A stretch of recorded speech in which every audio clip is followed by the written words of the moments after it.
There we go. Gain, yep, okay. Fiddle around here for a second. There we go. I have a new microphone, but that's not the explanation for the difference in sound quality the other day with Paul Cottrell. Don't know what to put that down to other than software. I've done repeated tests with this microphone and others, and I can't duplicate that effect here on my own. So anyway, we'll put it down to internet gremlins. Today is the 28th of April. It's 8:15 in the morning, and we're going to talk about some critical numbers that have come in. So there have been a couple of meta-studies. You can find them out and about if you care to, mainly European, examining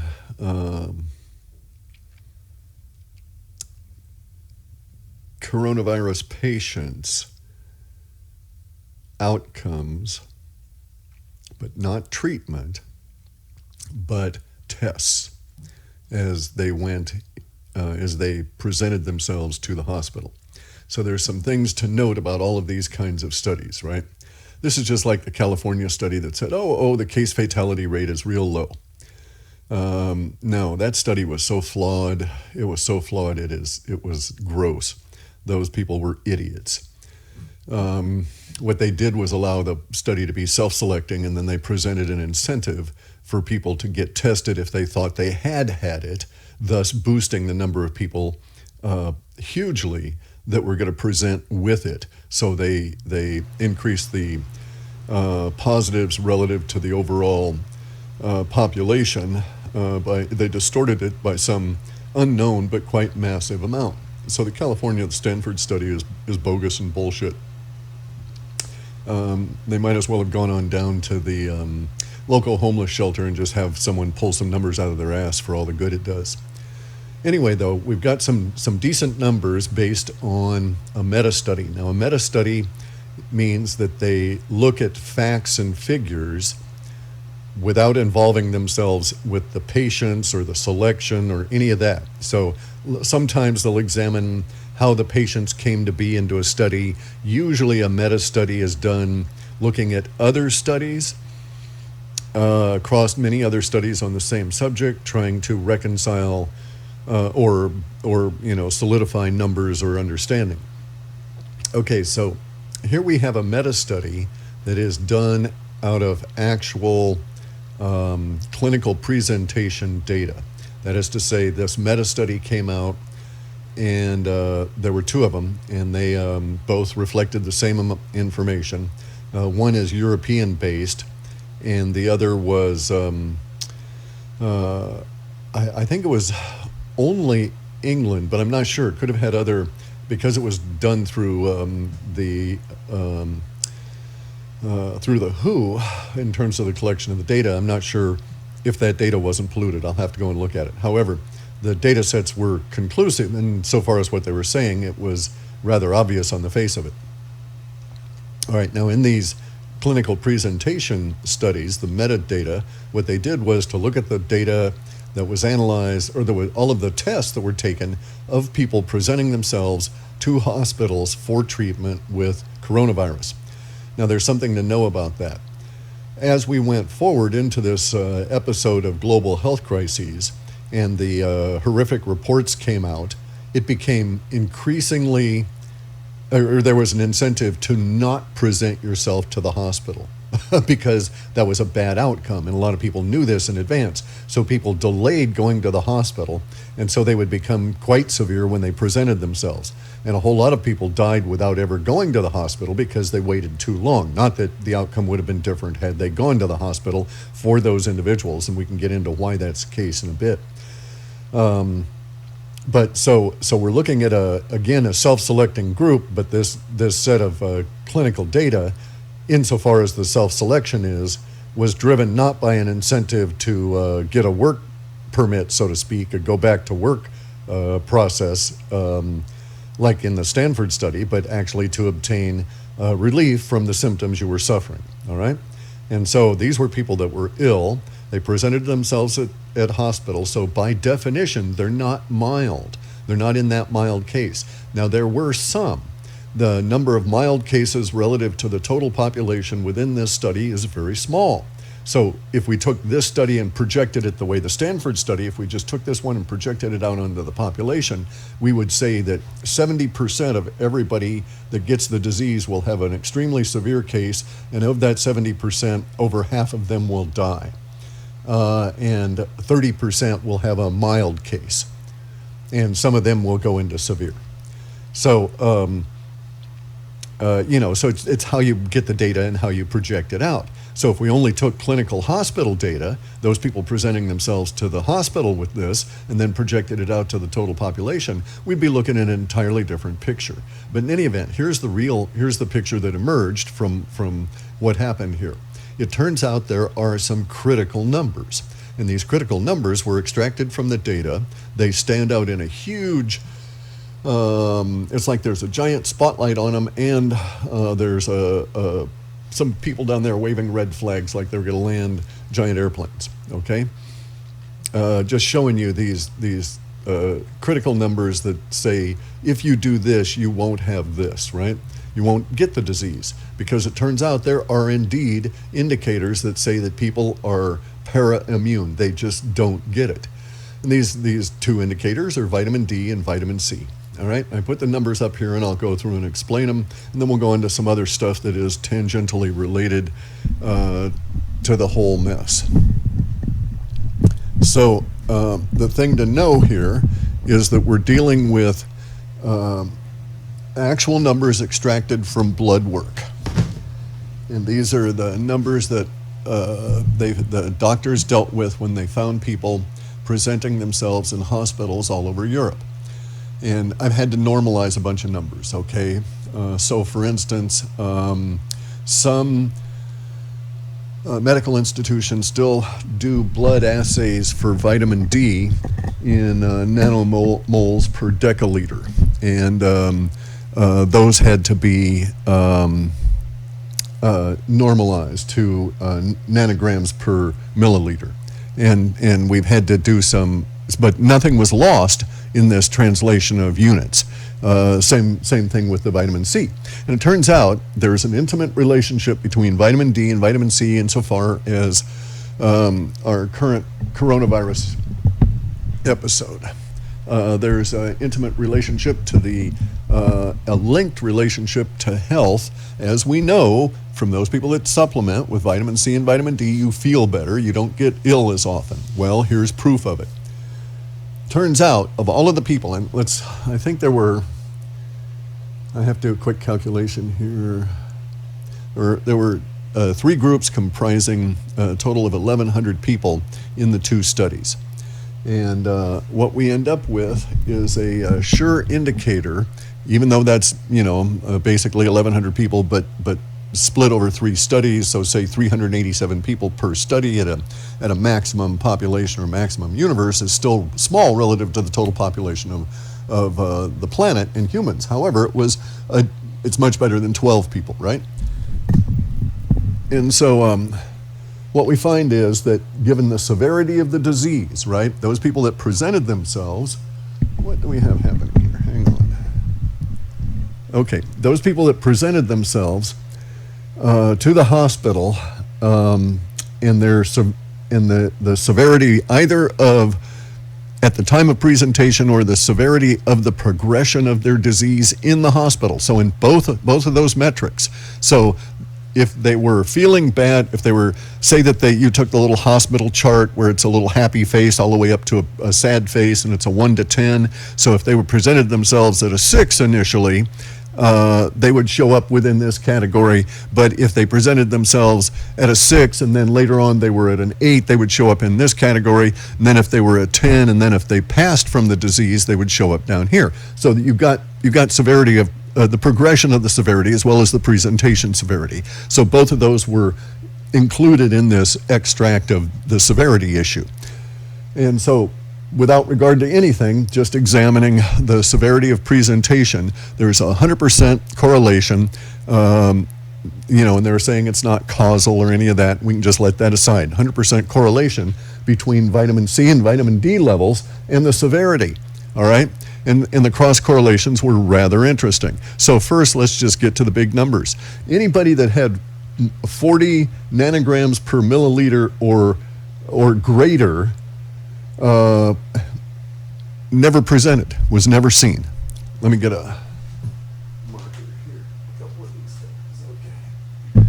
Okay, so it was 0%. and now let's bear in mind some things here.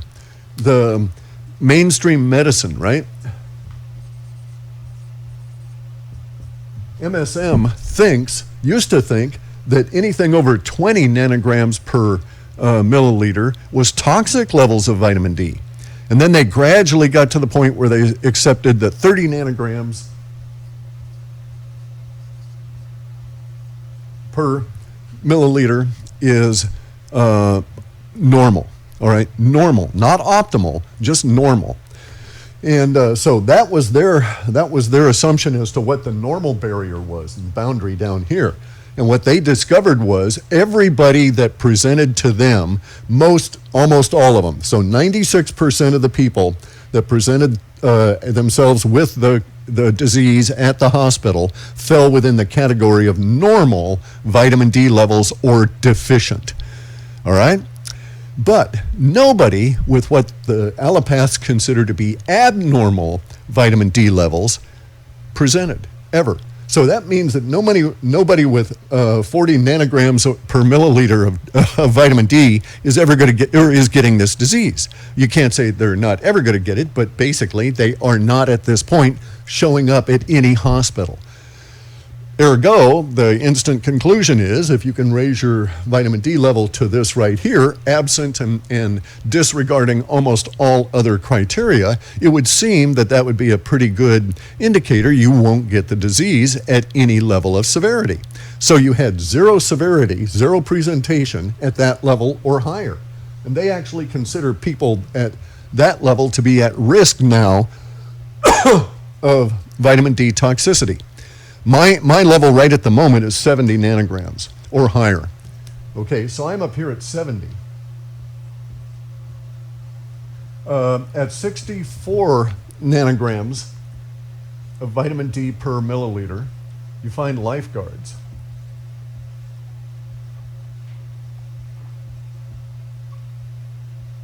Lifeguards and what they call wet body surfers. That's surfers that are in warm waters and they don't have to wear wetsuits, okay? So here, let me put that better. Okay, so that's what you usually find there. But I was trying to raise this up because of the anti-cancer component of it, and discovering that our ancestors, as recent as 30 and 40,000 years ago, and still represented by hunter-gatherer societies that we can find today, will have 120 nanograms per milliliter of circulating vitamin D with D3 with no problem whatsoever. Healthy. Also, vitamin D is known as the happy vitamin. All right, you feel happy, jolly, okay, you're in a fight, but you're happy about it. So anyway, vitamin D is good stuff, and that's where I was headed. And so it likes, well, geez, it would appear, in spite of the chaga caught in my throat, that I wouldn't have to worry about it because I'm higher than the 40 nanograms per milliliter. So that was like a baseline that was really solid on this, okay? And then for people that presented, also, there was a correlation with, again, with presentation severity, with severity of progress, and the amount of vitamin C assayable in the system. And so it was at 0%. There was nobody that presented with 1 milligram per deciliter of vitamin C, active circulating vitamin C. The vitamin C is difficult to measure. They use different measurements. It was difficult to normalize across studies. They assay different aspects of vitamin C. It only lasts 24 hours in your system. Vitamin D in an active phase can last only minutes, but you have vitamin D receptors throughout your whole body, and so you'll always have a certain amount in the body in a way that you don't with vitamin C. But in any event, with the vitamin C, I translated it over here, and so they did not ever have anybody present that was taking vitamin C at the level that the Chinese had recommended for their sailors, okay? And I translated that to English standard American units here of 22 milligrams per pound. So at that level, nobody ever presented to the hospital with any aspect of the disease. At a level of 13 milligrams per pound, which was what was considered optimal prior to the release of the COVID-19 on the planet. It was considered optimal by those of us that were into optimal vitamin levels. 13 milligrams per pound was considered to be an optimal level every day.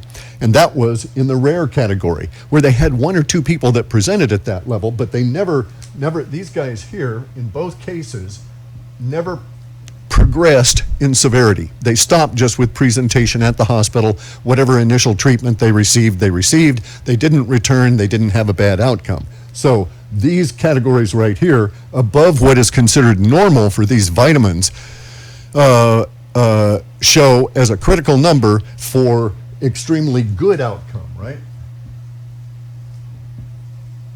The good outcome is to either not present to the hospital because you're healthy and you don't need to, or if you do present, you take whatever initial treatment you get and then you go away. Now, in spite of the fact that we had people at these levels show at the hospital, they had other comorbidities. They had other contributing factors. And so that's probably, we can't say for sure, but that's probably why they ended up presenting at all. Nonetheless, even with those comorbidities, whatever they were, among those 387 people in the different groups, they still ended up with a good outcome. So these are good numbers right here, right now. Above that, you have a quality good outcome. And so presumably anything higher than the 22 milligrams per pound on vitamin C, which would be anything higher than, say, 8 or 9 liposomal vitamin C's a day for someone who was 200 to, say, 220 pounds, would be placing you up here in the never gonna see you at a hospital again, that kind of thing, right? So very good.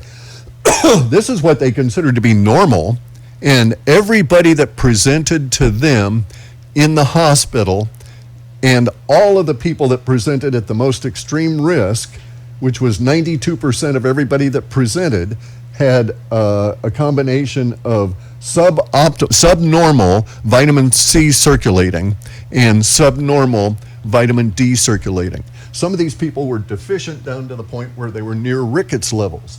So we're talking down to 4 I need a different color for that. 4 nanograms per milliliter. All right.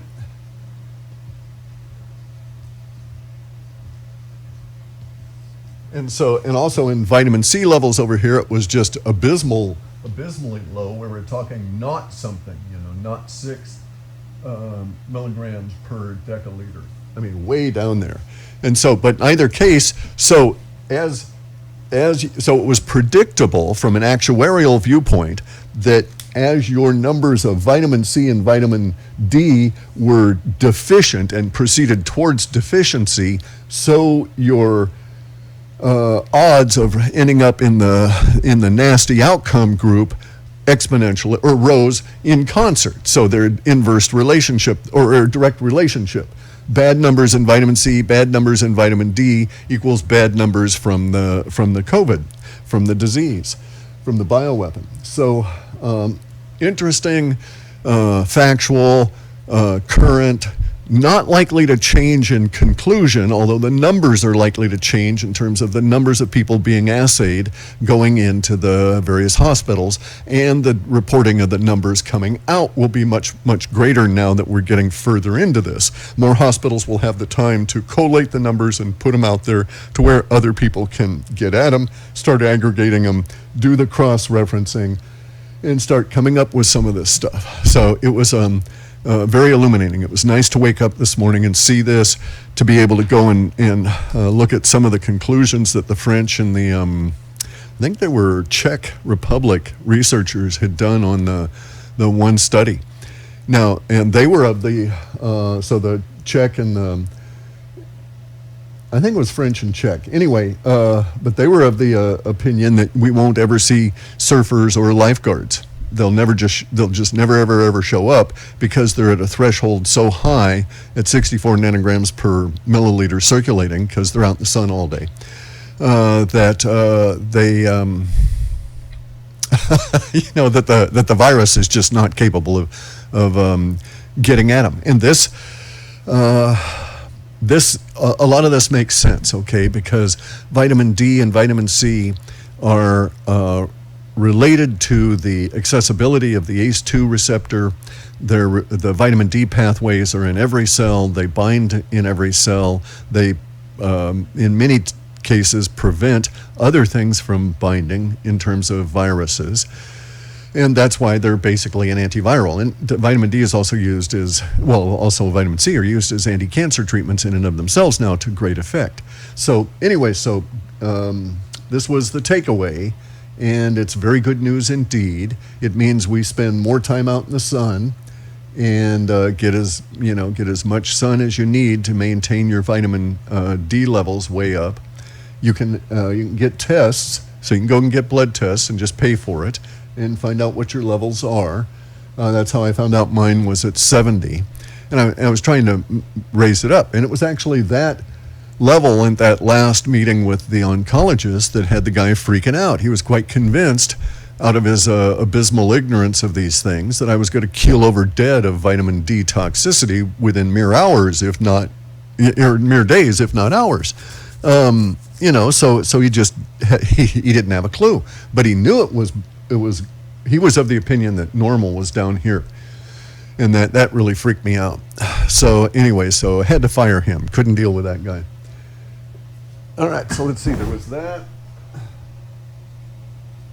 Okay, so now the other thing out of the study there, the other chief indicator, or the other chief conclusion that came out of the study here, was that obesity, and in a more complex form of that statement, bad diet, processed food, high salt, high sugar, is the chief indicator of extreme risk of extreme bad outcome. Of course, we note that if you've got a bad diet, you're down here with deficient in vitamin D and deficient in vitamin C, because you're obviously not supplementing and you're not getting anything out of the food that you're eating. And so the direct correlation of the two is notable and very predictable.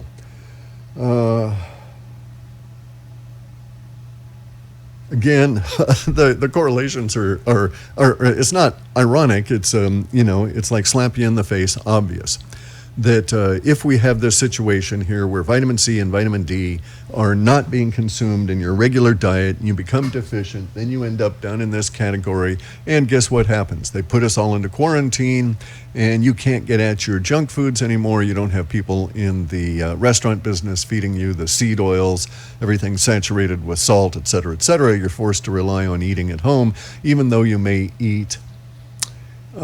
consume junk food at home.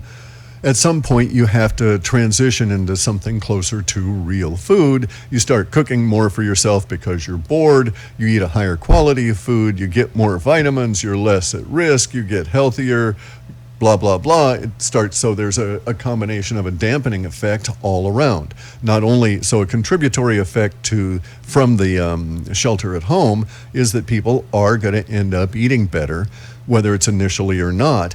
And that will dampen down some of the risk in the general population. Plus, they'll have more time to get out into the sun and, eat that orange or whatever. So all these lifestyle changes forced by the shelter in place also go boosting us into better numbers, way up here above the critical numbers. Of course, they're not assaying for chaga. There's a lot we've discovered. I'm taking a couple of virology classes now to really delve deep down to how the chaga probably is working. It's very interesting. Even the virology classes, I have to say, are quite interesting themselves. But in any event, so we know all of this is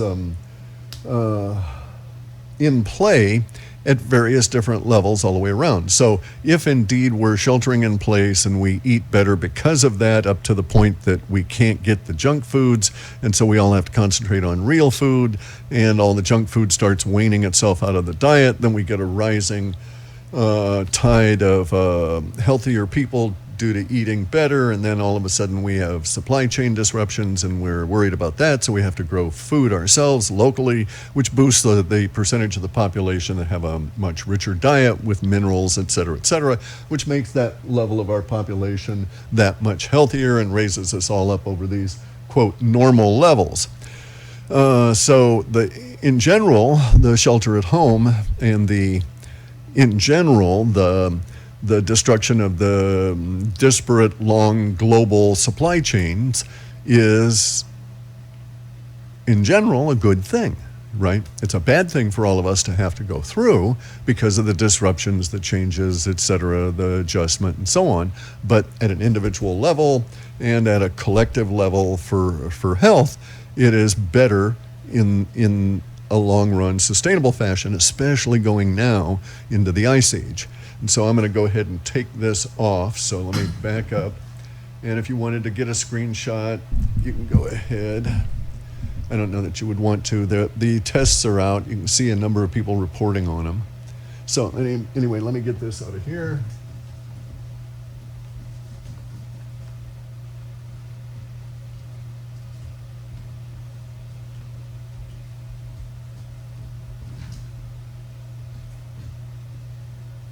Okay, so that was our critical numbers. Now we're going to go on to future history. All right, so in looking over the emotional range data from the old reports, which was this running log of building and release tension numbers on aggregate bundles of words, but in looking over the old data for the period of time that was as it was described in the reports, not the timing, because the timing was off probably by a year and a half or so at the earliest on some of it. Bear in mind that we're looking at events being described that are in kind of an ellipse, and we're back here, all right? And so these events are all coming at us this way. They're not all we're not going to encounter the big mass of events and end up right here in a jump. It's a incremental day by day by day by day by day by day encountering. So the emotional toll taken on us by our encountering all of these events shifts moment by moment by moment, making up the aggregate of the projected day-by-day values that we would end up in terms of hitting this. All right, and then so the way that our data sets always worked, if this thing actually bulged out, all right, let me redo that just to make it more clear.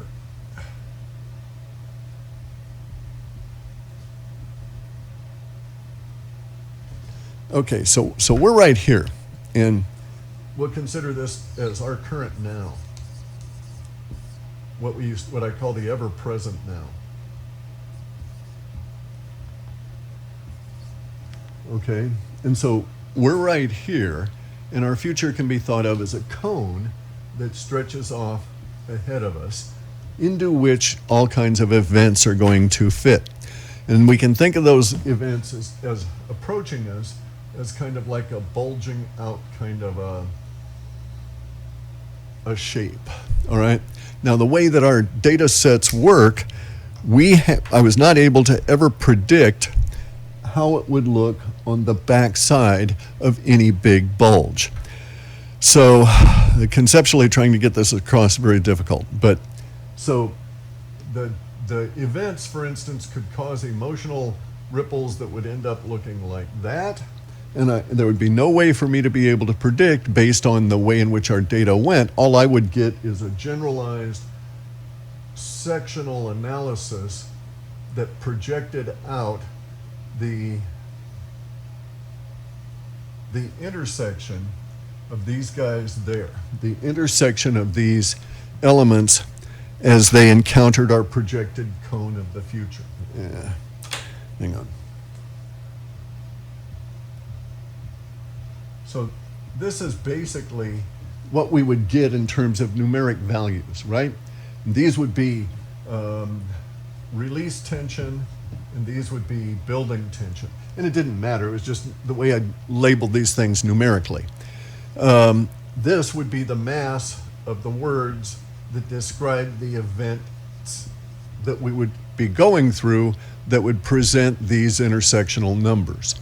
And so this was a range of how that thing was going to hit us. Now, as any individual within the mass of humanity, you might be anywhere in this range, but the way in which the data projected it, you were unlikely to be outside the range and unlikely to be experiencing that time and event up in here. In a general sense, you would be within this mass of humanity. And you would be it was possible to sort of cite individual kinds of clusters of words somewhere along this range of building and release tension values.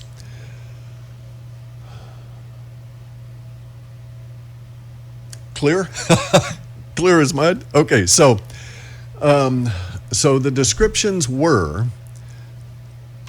extracted from the data sets, the old data sets, not the individual language so much as the numeric values that surrounded each of these language clusters, are related groups, are attributes and aspect associations. So the projection is around those, we can make projections in a general sense about the emotional values of humans and what we're likely to experience as we go forward through time. All right, so it's possible to, and this is independent of when this time period started. Okay, so basically what I'm saying is that just because the old reports projected a certain thing to start in 2016, if those words and that projection was, if the projection was off in timing, but the construct of that event segment was valid, then those projections that can be made about that segment can be made about it at any point, regardless of whether it showed up in 2016 or 2020. The value of the quality of the description is still valid. So this element right here might appear in 2020 as opposed to the 2016 that was forecast, because our timing values were off in the report, but the descriptors still line up to the descriptors that we saw within the related set. And so we can make certain assumptions, and we can always put if valid. So we're making assumptions that the data set that was described, that was seemingly accurate for the sun disease, let's just call it that here,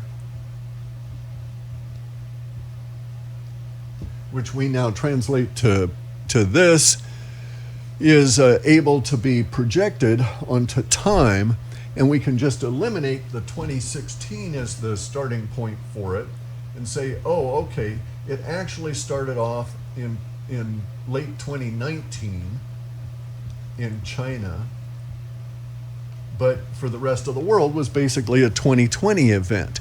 And so the sun disease started manifesting within this period of time, but still the relationship between the individual elements is unfolding as was projected.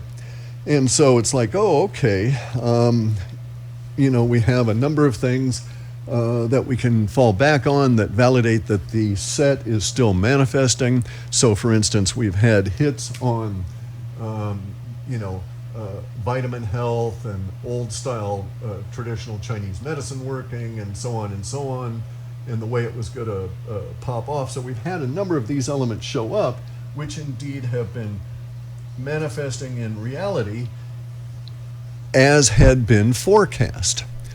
This gives us some confidence that projections that we might be able to make for the rest of this bubble that had been shown here and had been described in previous reports or previous time period might still be valid. We won't know until we get through it all. However, it actually frames a nice way to frame our scenario planning to say that, well, look, we've had 3 out of 11 or 3 out of 20, whatever we identify within the data set as having matured, having manifested. The others were still in a progression, still out there to be seen. And so we await the other manifestation or not, and we tick them off or say, no, this one didn't happen. However, it gives us a scenario or a timing clues for the scenario planning that we're doing in examining this particular element as it was supposed to present itself to us. And so we can make some projections here that, okay, so it started showing up in January, really out in October of 19. And that's important, all right, because it didn't start manifesting in the West. It started manifesting in China, and we are on sort of a counter, because within the data set here, which is extracted from this element, which would have moved over to our ever-present now, which is referenced as right here, and we're looking at this, within this set here, there were temporal referential elements. So in other words, within the data set itself, it had language referencing how long certain events would take and would last and that sort of thing. So within this data set there for the sun disease, we're told that the sun disease appearance has it'll pass around the planet 3 times. So it has 3 waves. The first wave is the most shocking,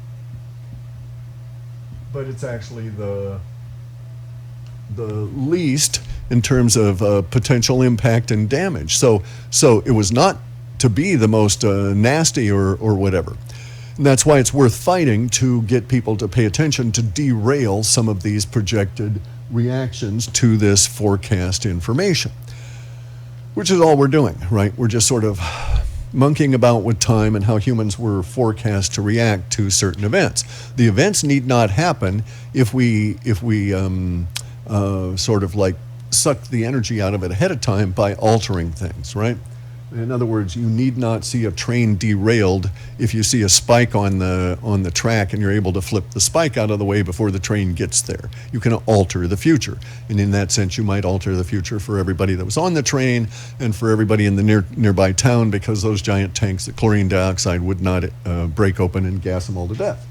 Anyway, so here we have some descriptors, but what's shown to us is that this first wave, which is actually the least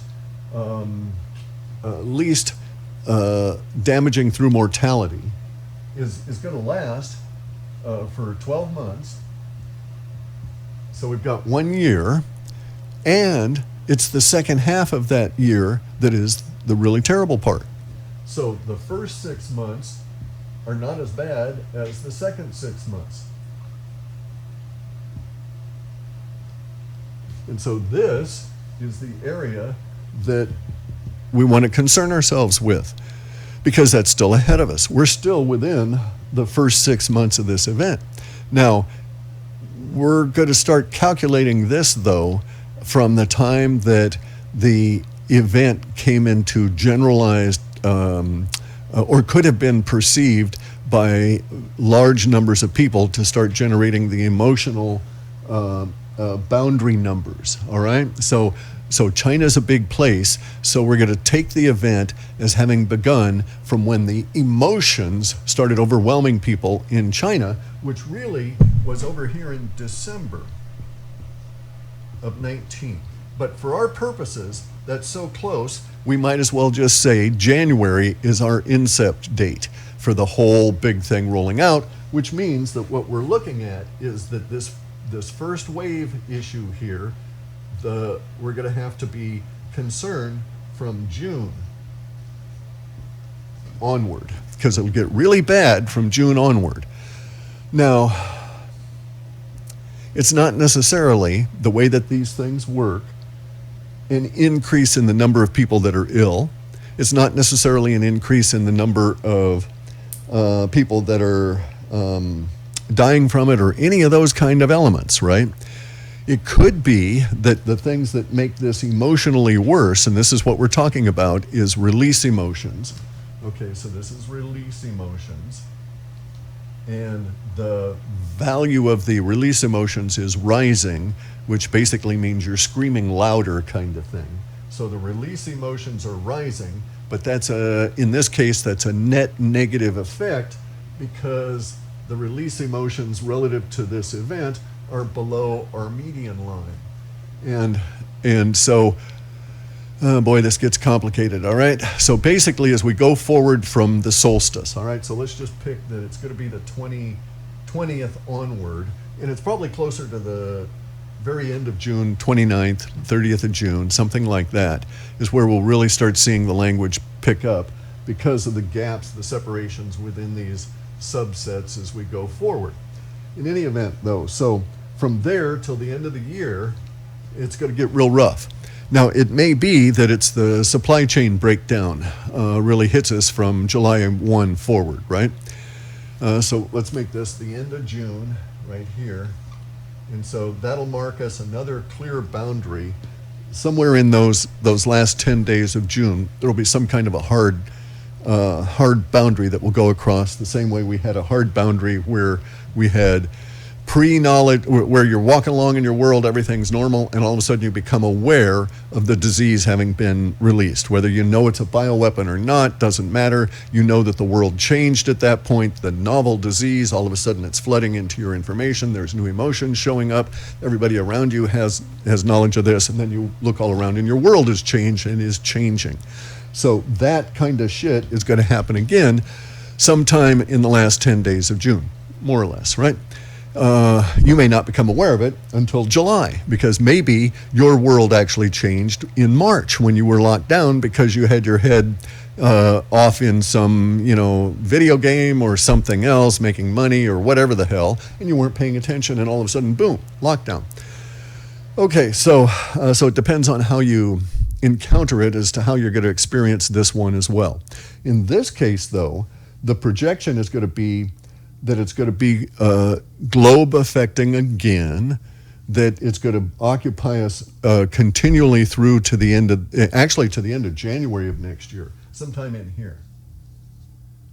Let's just say the middle of January, okay? So we'll just say January 15. So up until January of 15, there's going to be this block of time that will be emotionally more intense than what we've gone through in the first part of this year. Could be war. Could be that we all get really pissed at China and everybody goes to war with China. Could be that there's a giant civil war in China that has us all freaked out. Any number of things, not necessarily directly disease-related, could be the cause of the descent for the population as we go forward into increasing release language. And I didn't draw this right. It should have been disproportionately deeper here. So more release language than building language. And so building tension language. But in any event, so we'll have greater amounts of volume of release language showing up over the rest of the year. And the way that it works out, let me draw a quick thing. Okay, so the way that it actually plots out, it looks like this as we go forward. You have different, so you have word groups that morph, and as they morph from one set, as you encounter them over time, they morph from one set into another set of words, but you're still heading in in an expanding volume of release language downward as you go forward.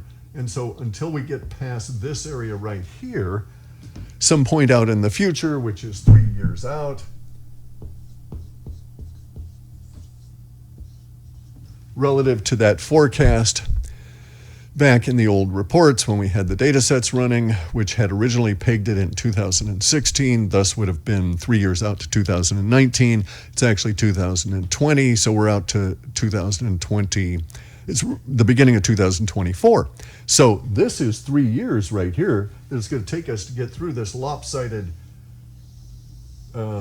release language dominating building tension language period. And obviously now we know that a lot of this down here is related to the disease, the fear of the disease, the impacts of the disease, the destruction of the supply chains, and so on and so on. And that's our progression. Now, we need not have this area here occupy us with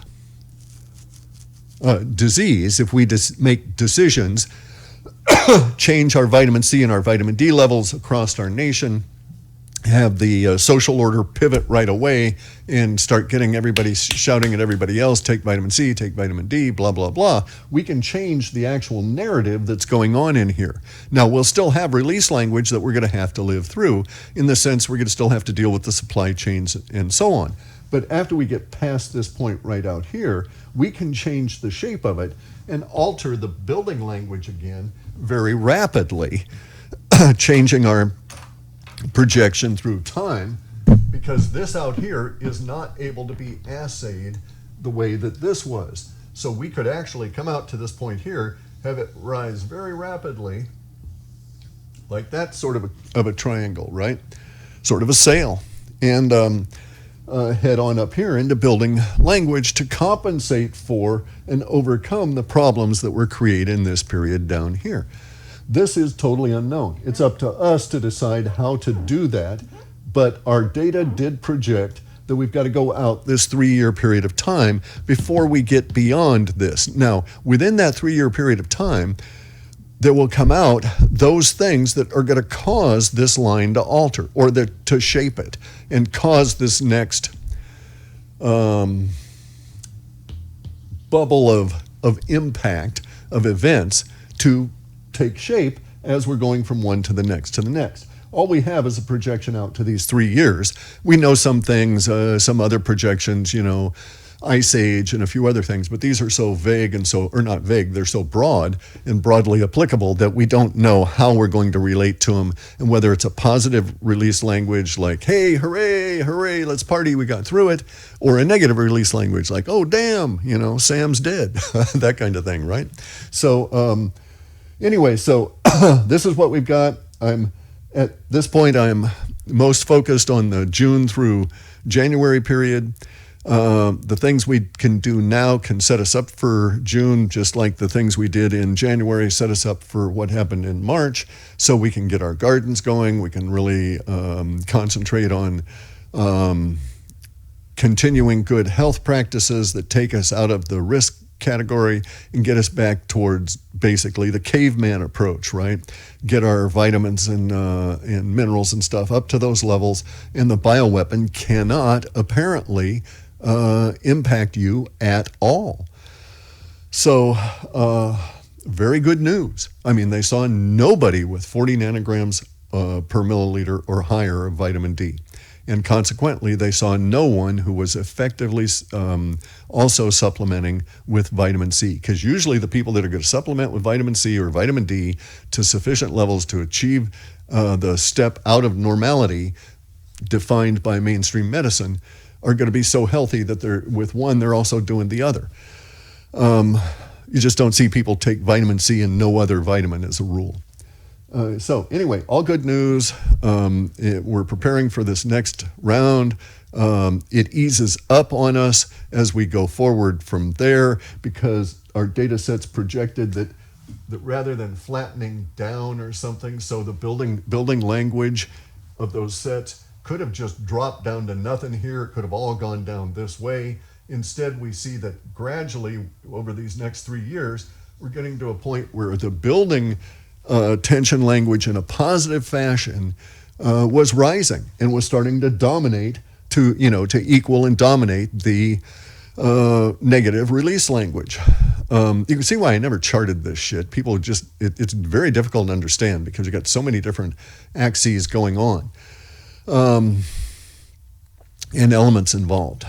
So anyway, so this at the end of that 3 years, I mean, I'm optimistic. Yes, I'm taking my vitamin D. I'm taking my happy vitamin. So, so I feel good about this stuff, and I'm ready to fight. Even though it's a fight, I'm happy about having the fight. But nonetheless, it's like, okay, guys, I'm reasonably optimistic. It's almost into June. June's going to be really interesting to see what we've got waiting for us then. A new challenge. Things are going to happen. Destruction of the past, invention of the new, release of the ancient information. All of this kind of cool stuff is ahead of us. When we look at time, one last thing before I shut down here. This has been going way too long. Sorry to take up everybody's day. When we look at time, as we go forward in this year and slightly into next, we have this emotional data set from the old data that went sort of like that, and then afterwards was sort of like that. Let's just say that this is where we are here in April. This was in late summer, so say August 1 onward. This would have been like end of October maybe, or early November, all right? And this is an emotional kind of a thing. Now, it's still all this negative emotion, and it's still all of this release kind of emotion, but as we're moving forward, this right here represents one of these data elements down in here. So let me dash lines over, and so that would be like an expansion of the emotional trail on one subset of the master dominating set, okay? And so this would be expanding on what I had called sci-fi world.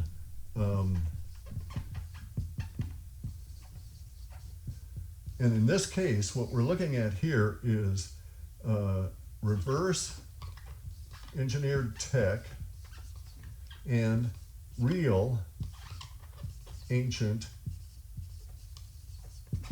history. And those two sets together were rather inclusive of any number of woo-woo subjects, and they're going to be involved in this transition of this emotional set over a very short period of time for vast numbers of people. So this was what we could postulate meant that there was some kind of an upchucking, a release of the information about these two things within the general social order here. And it was suspected at the time, at the time that the report was prepared, I suspected that what actually was going on, that it was an act of desperation because of all this other language that was there. I could have pinned it on the USA government reacting in an act of desperation, releasing this kind of information in order to try to shift the perception mechanics of the social order such that we started building more and more positive emotional trend lines, so to speak, right? So because it promoted hope, there was an instant, flowering of hope as the technology was described, blah, blah, blah, blah, blah. Yeah, it was disruptive, but even that disruption was good because of the way that it broke open certain loggerheads, certain log jams, that kind of thing, in terms of people's emotions. So anyway, so we still have this potentially waiting for us because this was within the sets that we're now operating here in sun disease for this period right here. And so this is still pending. Some of the key elements, the incept data, the key data sets for sci-fi world. And it's like, well, damn, maybe George Jetson fly around and, houses in the sky, all of that kind of stuff is still pending for us. It'll be interesting to see Thanks for listening. Sorry about taking so long. The first part was the important part. The rest of this, it's like you'll live through it. You'll be able to decide if I was correct or not in the future. So, but if you're thinking about things ahead of time, then at least this gives you some time frames to, in some way of conceptualizing what we still have yet to deal with over the course of this summer and then especially the latter half of this year. And it's going to be really cool. I mean, hey, far better to be alive than the alternative. See you later, guys.